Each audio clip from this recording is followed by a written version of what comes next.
Welcome to the Transcontinental Times channel on the Smart Entrepreneurship Decoded. Entrepreneurship is always, if not always, at least often, correlated with a lot of passion, energy, the ability to sell, the ability to problem solve, the ability to think out of the box, ability to have a growth mindset. We have met different kinds of entrepreneurs on this show. Not necessarily people who have only set up a company and gone about it the hard way, but even people in corporate life who have grown their companies multifold with an entrepreneurial mindset rather than trying to do everything themselves. Today we have a special guest. He is from Ukraine, spent a lot of his professional life in USA, has worked there, has studied there, has worked in an investment firm doing mergers, acquisitions, buyouts, funding, and went back to his home country of Ukraine to try to do something there. He's the CEO of the World Trade Center and a close friend. I have never met him in person, but the number of conversations I have had with him over the last 2 or 3 years, I feel as if I have known him for a long time. If you ever think of entrepreneurship as somebody having deep passion, somebody who can sell you anything, somebody who's absolutely obsessed with their idea, you will be delighted to meet him. You will see all these traits in him. He's Henry Shterenberg from Ukraine, and it's a pleasure and honor to welcome him to the show today. Welcome, Henry. Well, what an introduction, Nalin. Thank you so much for that. That means a lot. Thank you. So, Henry, you've experienced life on both sides, right? I have. You've experienced life as a corporate guy. You've experienced life as a person who's doing mergers, acquisitions, funding. Now you're also experiencing life on the other side where you're trying to raise funds for ventures of your own. Yours is not a typical startup because your scale is so high, your vision is so large, etc. How does it feel to be on the other side versus? Well, one thing is obviously clear. I have been on this side before, back in America when I was raising money for my businesses there, which became very successful. But I have never raised money in Ukraine at all, ever. And I even to this day, we're actually just about to start raising money. Up to this point, as you know, I'm a big believer in bootstrapping the business until you're ready to raise money. A lot of people, in my opinion, trying to raise money way too early. Being scrappy early on gives you that will to fight and basically forces you to be adaptive because you have no resources to find the way in. So it feels... as always, somewhat scary, although I'm very confident with people we have that we're going to find a way to get it done because the idea is so big, the interest is so high now. And it's all, but at the end of the day, as they say, until the money's in the bank account, you're not done your job. All the great stories, all the conversation, it's all just talk until the money hits the account. So I have been on both sides as well, right? Raising money for people as well as raising money for my own companies. Yes. Do you at times find it, especially for people who are already accomplished like yourself, do you find it a bit insulting and humiliating sometimes, the way the whole process? Absolutely, every time. The key is, especially when you are doing this after being very successful, because the project as you know, the project we're doing now is so massively big, with the past potential impact of it. It has, it's very exciting. Also, it's extremely humiliating. Humiliating in what sense? Is because you have to get down and understand that somebody sitting across from you is now in some way holds a little bit of your future destiny if he decides to say yes or no, or he's going to drag you along, or he's going to play games and figure out how to squeeze you one way or the other. So I've been through all the games. I know all the notes that will be played, but yet every time you play this piano, you play this concerto, you still constantly learning, because sometimes investors will surprise you. And those investors, in my experience, the ones you really got to pay attention to, because if they ask you a question that you have not heard before, and in my case, it would be after thousands of different conversations over the years, I am very surprised that somebody would have such a deep insight to surprise me that I haven't thought about something. So I would pay those people attention more. You made a interesting point when you said people go for money prematurely or there's a timing issue to it. So, in Yes, your view, when you are wearing the other hat, yes. what is the good time to go to an investor? I mean, When what you should be when the you best? launch the product, remember, when you're raising funds for anything, doesn't matter what you're raising funds for. You're selling the future. You're selling the idea to investor, and you. I basically, if investor first, what people are missing, in my view, when they pitch, first and foremost, the investor has to buy into you as a person, you as entrepreneur who can execute the big idea. People, I think, misunderstanding that people don't invest in ideas. People, in my experience, the good ones, invest in people who can bring the big ideas to life. So that's the major difference. So on that's one side. On the second side, the best time to sell that future and to get the best valuation for the buck, especially early stages, is when you're launching the product, not at the concept stage where you're just formulating the idea, but when you actually go into the market and you're about to start getting clients. So it's getting distraction. And if you keep talking to investors 6 months before that moment, and months after that, they will see the traction, hopefully, as you get to the market. And then they start asking themselves a question: what if I'm going to be late? Because they have no idea what that J curve will hit, right? So that's that. You have to be able to start pulling that saliva out of investors of getting excited about what you do by executing it. And that's the best time to raise money, in my opinion. Yeah. So, a couple of things that you said there resonated with me. One, you stay engaged with investors as they watch you. And when you Correct. start taking off, A lot they of kind of entrepreneurs don't do that. come into play. Now, the other thing you said is, which is very important, people invest in people. So you Correct. need to have a certain credibility to be able to even open the door. Now, Right. for people like yourself who are already accomplished and have a track record, it's I wouldn't say it's much easier, but it's slightly easier because you know people, you have a network, etc. But what about young people fresh out of college, great idea, etc.? How do they, project that credibility? Well, I want to point out a couple things here. Number one, network is critical. Doesn't matter where you are in your life. It doesn't matter what you do in your life, in my opinion. My kids, I teach my kids that number one priority when you're in college is not the grades that you're getting, is getting the people to know who are above you, next to you, the network, build the network during your college years. Second thing, I think, Nalin, is very important that uh, when we are trying to raise money in Ukraine now, I have no credibility whatsoever. Meaning, I don't have a track record here in Ukraine because this is my first operational business. And yes, I have developed a very large network within Ukraine, but it was purposely done as I was working year after year to build the network and to build the credibility and to build the trust with the investors. So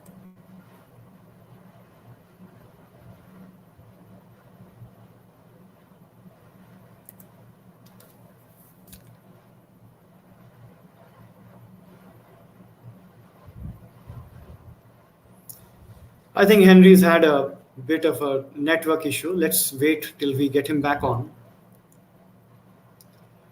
So you saw him make some very important points, right? People invest in people. So your credibility as an entrepreneur is sorry about that. absolutely I'm back. paramount. And I'm back. Sorry about that. So go ahead.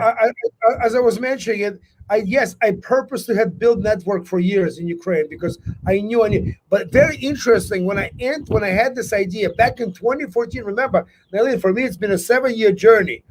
It's not a very standard. It's not a very standard startup. So I started with a very low rank network of people who definitely would not get me where I needed to go. But one by one introduction after another, I was climb up that ladder, which is very closed in Ukraine, and learning myself. I realized when I moved back 3 years ago back to Ukraine of how much guy who speaks the language, guy who knows a lot of people in Ukraine, guys who's been doing business in Ukraine, not operational but investment for years. I realized how much I do not know nuances of day-to-day business in Ukraine, and that was shocking to me. I realized that I have a lot of learning to do. Interesting. But not a lot of our viewers know about Ukraine. Now, they'd hear about these startup ecosystems that are in Eastern Europe and very successful. Small countries, very successful. Latvia, Yes. Belarus, Estonia. Uh, what is happening there? Why are they so successful in nurturing startups? And what is Ukraine doing right now? Oh, well, again, a couple quick things on the history front. Ukraine historically been one of the most innovative countries in the world. It gave everybody a helicopter, for example. There's a lot of space innovation. But for example, the WhatsApp founder is from Odessa, from Ukraine. PayPal founder Max Levchin is from Ukraine. Grammarly 2 years ago was sold for $100 million to Google, I believe. And so Ukraine always has been very, very innovative country across many industries, and that remains here as a culture. It is obviously, I believe, third largest IT outsourced country in the world, and that is also provides tremendous growth. Ukraine now is one of the leaders in blockchain AI developments, as well as AR and VR, which is a future augmented virtual reality, obviously. So then Ukraine is now really stepping into the toes of space development. You see tremendous, because Ukraine has a lot of titanium, and it's just one of the very small number of countries that have full ability to, from design to space rockets, to do the whole vertical. So it's unique in many, many different ways. Yes, the problem, as you point out, is that the economy is very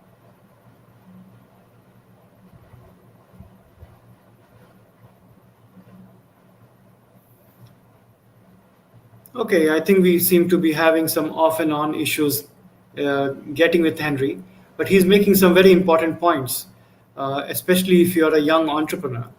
He was speaking earlier about the credibility that you require, and if you don't have it because of a track record, etc., there are various other ways to build it. In my view,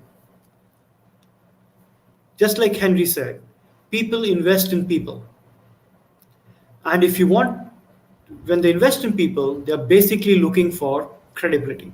How do you build credibility, especially if you're fresh out of college, if you don't have a track record, you're not an accomplished professional like Henry is? How do you do that? I believe it goes back to knowledge. I have spoken to so many investors, and they keep talking about the value of having knowledge. Credibility is built on knowledge, then it comes on various other factors. But when investors meet you for a few seconds or in your elevator pitch, the first thing they try to assess is, can I trust this guy with my money? And that's what Henry was speaking about credibility. But let's get back to him about Ukraine and the ecosystem around Eastern Europe. Is that Right. because of the strong engineering background, or is the Well, government first of more all, helpful, or yes, what is it? Ukraine has historic, Nalin, as you and I talked numerous times. During Soviet times, one of the things that Stalin, if anybody reads history, did brilliantly, he tied up the republics as a supply chain. Ukraine was the headquarters, a brain power headquarters, basically brain headquarters of this whole Soviet Union. So it has a legacy of tremendous academic research. And Soviets were brilliant and way ahead of its time in many technologies. They just never developed technologies for the markets. So they have the estimate of $1 trillion of IP now that is worth over $1 trillion in Ukraine. So just tremendous history of science innovation through Soviet times, even before that. Then, after the breakup of Soviet Union, there was a lot of activity of oligarchs that became very powerful and basically took over the economy, and that basically started degrading the potential of Ukraine. Why? Because they monopolized many industries, especially on a resource basis. But the great thing about the technology, it's here, right? It's so much new now coming in, and the coal mines are no longer as valid as they used to be, right? So all the big factories that had been there Soviet times and served so well are so outdated, so bad. They're inefficient. So Ukraine has enormous opportunity, and use this as an example as a pitch line, and I will give you a bunch of them today. I hope. So think about the fact that in Africa, never that there were really big cable phone lines, right? Africa as a continent went through mobile telephoning right away. So in Ukraine, imagine this on infrastructure level. You have 71 airports. You have a gazillion of roads, railroads, air, just seaport, riverport. All of it is there. But it's so basic. The hardest part of being airport business is to become an airport, and we have 71 of them. It's all about logistics around them now. So we can, due to technology, due to advance, like for example, I'm getting in and out of the connection. We're now talking about bringing 5G, skipping the 4G in Ukraine, jumping right to 5G, and that will open up. In the city I'm sitting in, we're actually working on the project of bringing movie industry onto as of sea. So that's the massive project we can do now because of technology and transform the country in a very quick time. But in order to transform the country, you have to transform the mind first and give people the opportunity to unite. And that's what we make it. This is the first step. Yeah.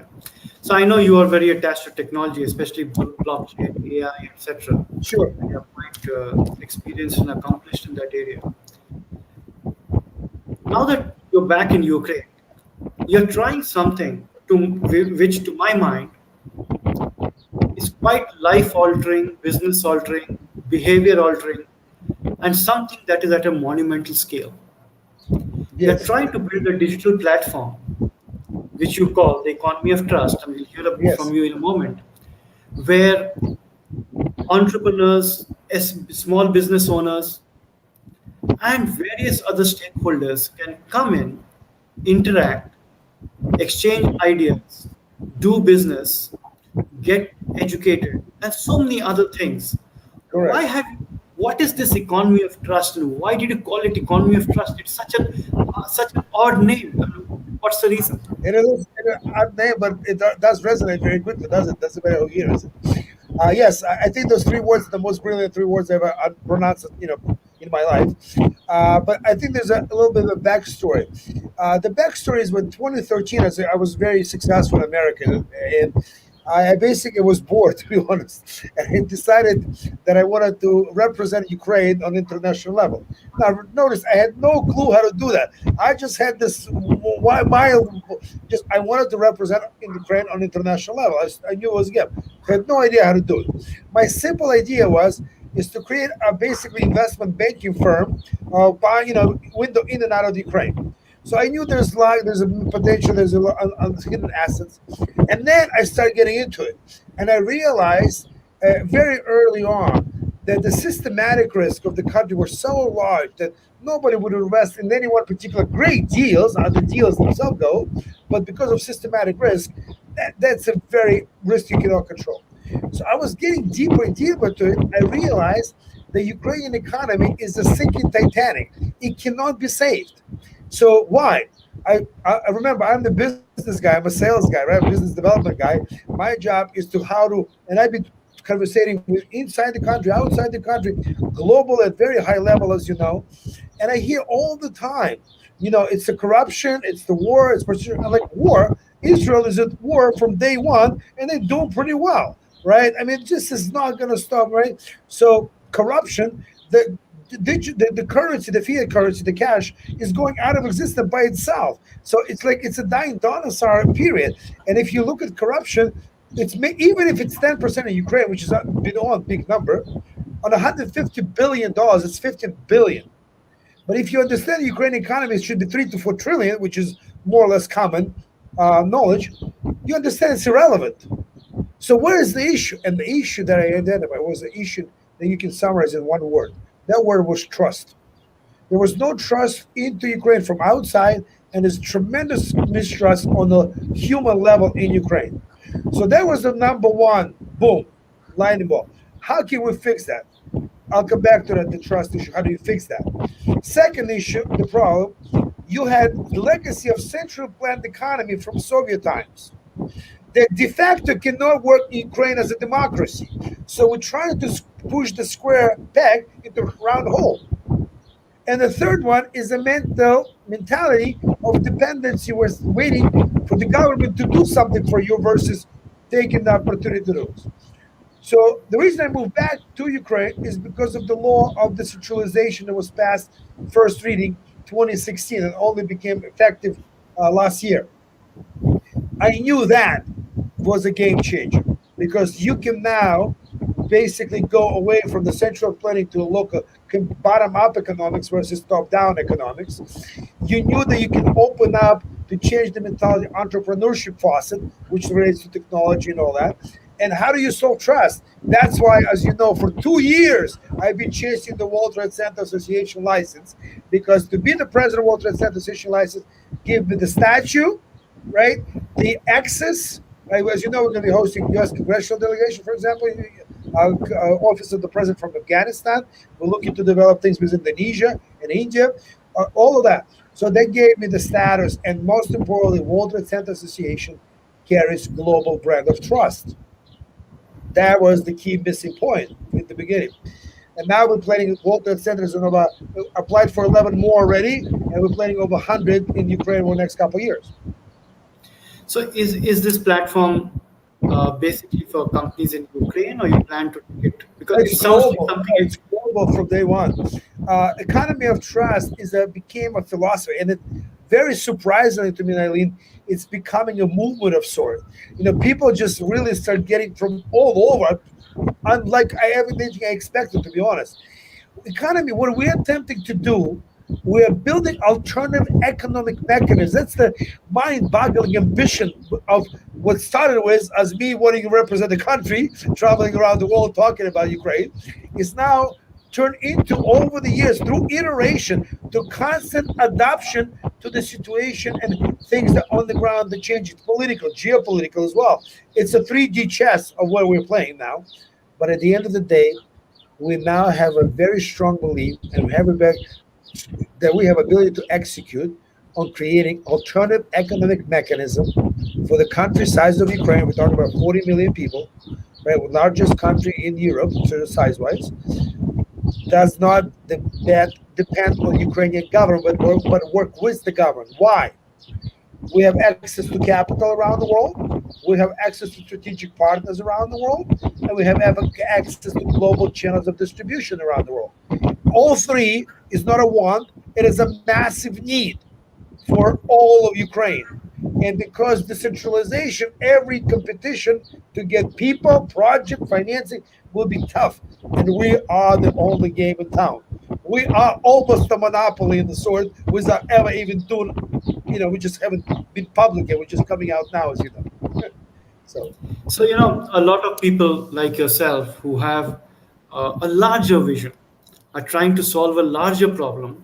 yes. And I'm sure you've got technology behind it, right? Blockchain, AI, etc., Sure. working behind it.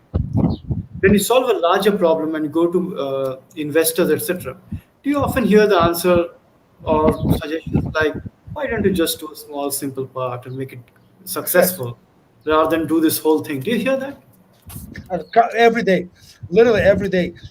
And the fascinating part about my answer to this, and it's as you know, I used to teach at America Bentley University. I used to be a professor of entrepreneurship, and I would never teach my students to do what I did. And the reason is because I have actually executed this before at a very different business in America, this model.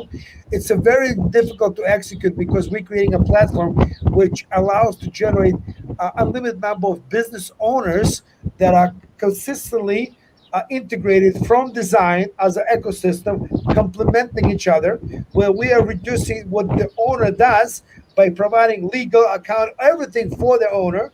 And the owner is only, because of his expertise or her expertise, owes 20% of the business. We owe 80. So by building these modules, we can add them on as we evolve and complete, again, becoming one-stop shop for the economy on the local level. So give you a good example. I'm sitting in Berdansk now. It is the only resort on the Azov Sea. We just had a beautiful dinner. It's a gorgeous, gorgeous scene, beautiful city.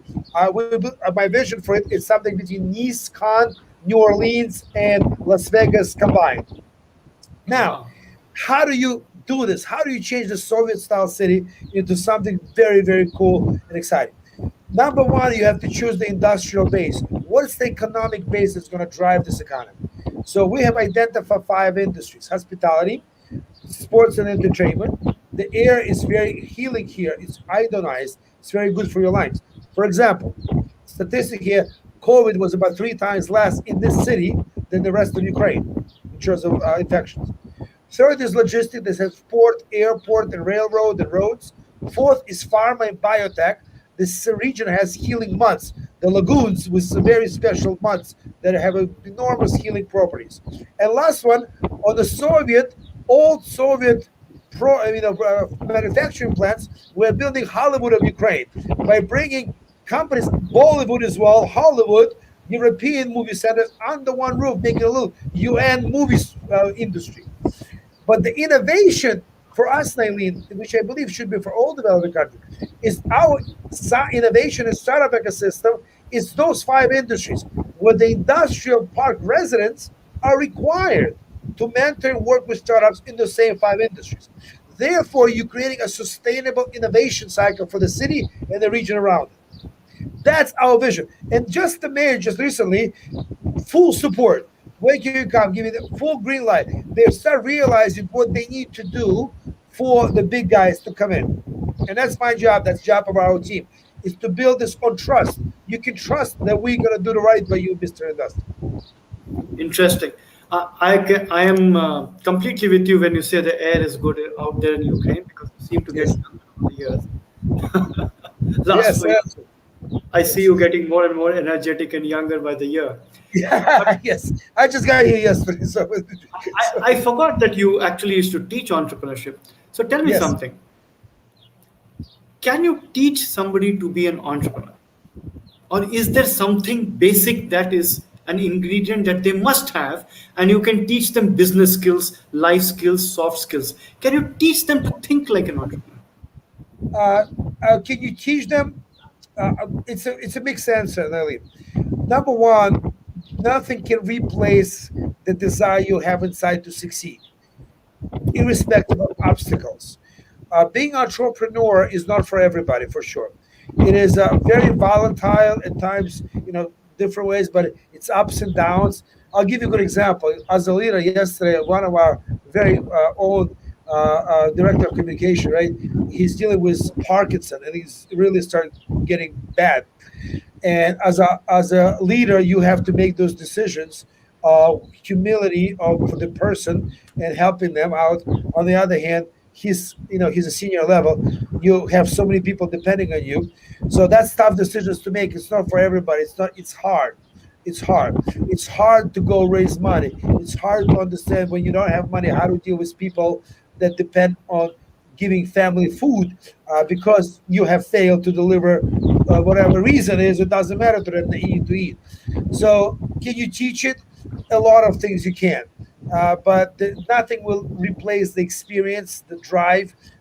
It's just impossible, in my opinion, to teach those things. Yes, you have to have a certain charisma. Yes, in order to attract employees, believers, investors, customers. Yes, you need to overcome many times things that you always, I would never do that. But sometimes you gotta eat your, not a lot of times, you gotta eat your ego, and you have to basically, roll up your sleeves and dig down and figure out the way how to get through. In this journey of mine, Eileen, as you know, I went through tremendous volatility of failure in order to get where I am today.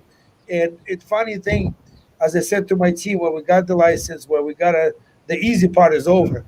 Now we have to prove everything we planned is actually doable. And that's where we come in now. Literally 2 days ago, to my management team, which we're almost 50 people now, will be over 100 people by end of the month throughout the country. I basically said, there's no excuses anymore. There's no one to blame. Putin, Biden, the local politicians, doesn't matter anymore. It's irrelevant. It's all excuses. Either we perform or we don't perform. with two teams playing cricket or soccer or football, whatever the game is, basketball, nobody cares if I had a fight at home. What only matters at the end is the result. And in our game, the result, either you're earning money, your customers receiving you, or they're not. That's it. So interestingly, you use the word ego. Uh, so a lot of people like us who restart or enter entrepreneurship later in life, past the age of 40, 45, although you still look a lot younger. Yes. Gonna be 50 in about a month, 2 months. Yeah, so we start with a bit of an advantage of a track record, some network, Sure. etc., etc. But is it also tougher starting later? Does ego come into play? Are there some things you find little difficult to do because of your seniority and because you think you really should not be doing this? I generally, you see what my point is. I generally think that that's a major problem. In my case, it's not because, as you know, I grew up in throughout Soviet times, so I'm very easy. I always my policy in my life always I will never ask anyone to do something I'm not willing to do. So and I don't think of myself as beyond. I mean, I'm just the same as you are, and even if the people who are very young, if I see them being obnoxious, then I'm going to take them down very quickly. But if they need real true help, I would have no problem getting down and getting dirty and taking the garbage out. Zero. For majority of people who have succeeded in the past as executive in corporation that has status, money, the bonuses, the benefits, the drivers, that is hard, psychologically hard, and that's but they have to deal with it. Otherwise, the entrepreneurial life will teach them very quickly. I think it will humble you. Okay, we seem to be having some intermittent problems with network. Let's wait for Henry to come back. I'm here. I think you can see his energy and passion really speak out. When he speaks, it jumps out at you. So he made some very important points, not only about credibility of entrepreneurs, but at the age people start. Uh, the fact that you cannot teach entrepreneurship beyond a point. There's a basic desire and intensity that people have to come with. These are all the points that come out from experience. So, Henry, before I let you go, because we are out of time, Sure. is there any sport that you play?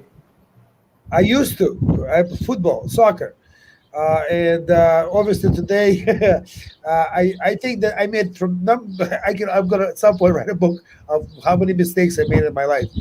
But the only mistake I do regret is that when I was 17 in Soviet times, we were in this. I was picked up when I was 8 by the Soviet famously sports system, and there was a machine. There was a machine that taught me. Looking back at it now, that taught me survival that I'm using till this day, because there was a machine. It did physically survive, mentally survive. Next. So. And I had a chance to be a pro. I played for national team of Ukraine, which was a republic at the time.